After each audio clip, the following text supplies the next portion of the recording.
मोठी बातमी महाराष्ट्राच्या विधिमंडळाचं पावसाळी अधिवेशन सुरू आहे.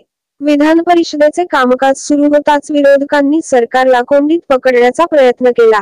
शेकापचे जयंत पाटील, काँग्रेसचे भाई जगताप, अभिजित वंजारी, राष्ट्रवादी काँग्रेस पार्टी शरदचंद्र पवार पक्षाचे शशिकांत शिंदे आणि विरोधी पक्षनेते अब्बादास दानवे यांनी विधान परिषदेच्या सभापतीपदाची निवडणूक कधी लावणार हा मुद्दा उपस्थित केला. दरम्यान या निवडणुकीवर शिवसेना उबाठा गटाचे आमदार अनिल परब आणि अब्बादास दानवे यांनी मोठी वक्तव्ये केली आहेत.